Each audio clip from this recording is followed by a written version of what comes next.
गुर्दा में गांठ। आप लोग कहे दो कि मतलब ये लोग यही दिक्कत मुसीबत बताते रहे, तो देखो फ्रेंड कोई को मतलब अपने आप को ये खुद फीलिंग होता है कि हम हर समय बीमारी बताते रहे तो अपने आप को खुद शर्म सी महसूस होता है। पर जब मजबूरी है, इतनी दिक्कत मुसीबत है, तब आदमी सामने लेके आता है।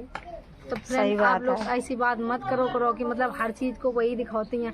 अगर अब हम अगर कहें कि तुम दीदी को कोई कंटेंट नहीं है, हम लोगन के सिवा तुम का दिखाती, फिर तुमको कितना पता है भाभी कितना घाव है, पर हम कहे तो नहीं है, छोड़ो हटाओ दीदी, तुम्हारा मतलब यही है। सही बात है। और का पता नहीं कि का मिलत लोगन को, का नहीं मिलत, गलत कमेंट करने वाले।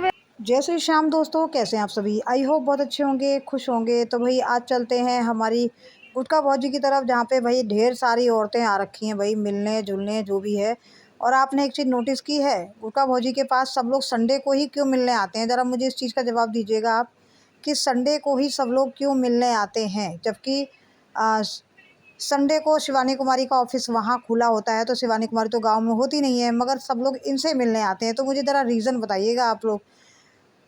तो आज भाई ये पूरी जो है पलटन यहाँ पे जमा हुई है। और एक नया चैनल और बना है भाई, कौन सा? रिंकी दीदी जी का नया चैनल बना है, ठीक है। और एक हमारे यहाँ पे क्या ही बोलूँ मैं, एक हमारे मोगा भैया हैं जो हमेशा लुगाइयों के बीच ही बैठे रहते हैं, और जब भी देखिए वो उसी में बैठते हैं और कंट्रोवर्सी करते नज़र आते हैं, लोगों को उल्टा सीधा बोलते नज़र आते हैं।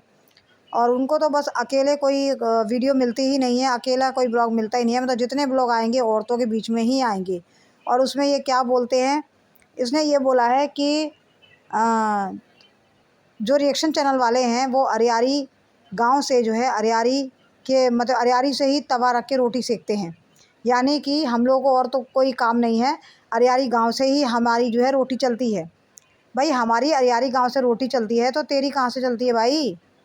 बता दे ज़रा। तू तो खाली औरतों में बैठ के टाइम पास करता रहता है, खुद का तो कोई कंटेंट है नहीं। और हाँ, अभी गुटका भौजी ने बोला कि मेरे को लोग बोलते हैं कि मैं हमेशा हारी बीमारी दिखाती रहती हूँ, मैं क्या करूँ, मजबूरी है। तो भाभी जी, बीमारी जो है ऑडियंस को दिखा के बीमारी दूर नहीं होगी, उसके लिए आपको डॉक्टर को दिखाना पड़ेगा। तो आप डॉक्टर को दिखाओ जाके। आप खुद ऐसे काम करती हैं, खुद ऐसी हरकतें करती हैं कि लोग बोलने पे मजबूर हो जाते हैं, कमेंट करने पे मजबूर हो जाते हैं। आप खुद कह रहे हो कि हमेशा आप दिखाते हैं मैं दवाई लेने जा रही हूँ, मैं डॉक्टर की जा रही हूँ, हमेशा जब यही दिखाओगे तो ऑडियंस क्या बोलेगी? तो आप ये सब दिखाते हो तो खुद ही आप जो है बोलने का पात्र बनते हो। ऊपर से कहते हो कि लोग मुझे ऐसे बोलते हैं, मेरी मजबूरी है। अरे भाई, मजबूरी किस चीज़ की? अब आप यूट्यूब से पैसा कमा रहे हो, आपकी अच्छी खासी अर्निंग हो रही है। अब अगर आपको कुछ होता है तो तुरंत आप डॉक्टर को दिखा सकते हैं। आपको आपके सर, आपने बोला कि मेरे सर पे ईंट गिर गई थी, तो जाइए फटाफट कानपुर जाइए, चाहे किसी अच्छे डॉक्टर से दिखाइए, इलाज करवाइए।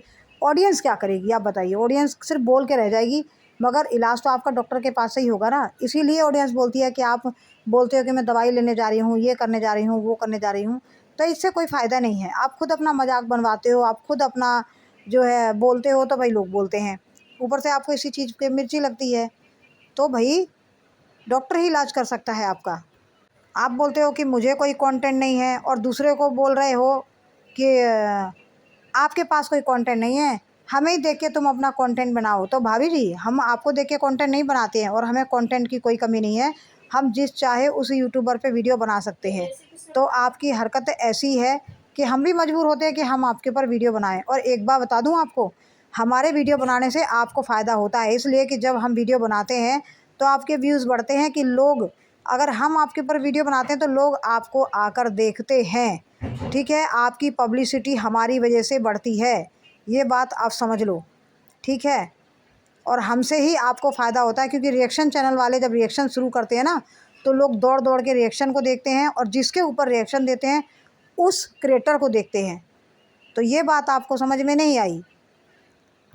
तो कंटेंट आपके पास नहीं है, हमारे पास कंटेंट की कोई कमी नहीं है, क्योंकि हम तो आए दिन किसी भी यूट्यूबर पर रिएक्शन दे देते हैं। जहाँ जहाँ देखेंगे क्या क्या प्रॉब्लम है भाई, हम तो वहीं रिएक्शन देते हैं। आपको देखो, आपका एक ही जो है सिर्फ दिन भर यही काम है। और हाँ, एक चीज़ और है, अरियारी गांव के 2 यूट्यूबर ऐसे थे जिन्होंने बोला था कि हमारी पेमेंट आएगी तो हम गरीबों में दान करेंगे, या गरीबों के लिए कपड़े खरीदेंगे, या गरीब बच्चों के लिए कुछ काम करेंगे।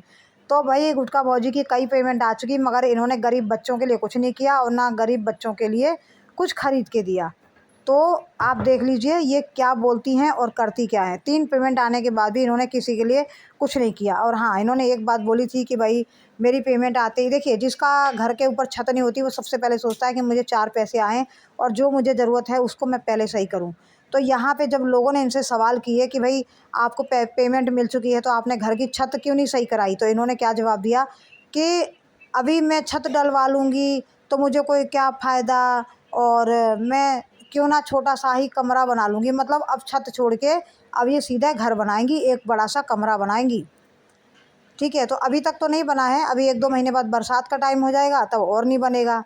तब फिर इनको एक कंटेंट और मिल जाएगा कि भाई बरसात हो रही है, ये वो जो लोग आएंगे उनको कहाँ बिठाऊँ। मगर अभी जब इनके पास अच्छी खासी पेमेंट आई है तो चद्दर जो ऊपर जो डालते हैं टीन सेट वो ये नहीं डाल रही हैं।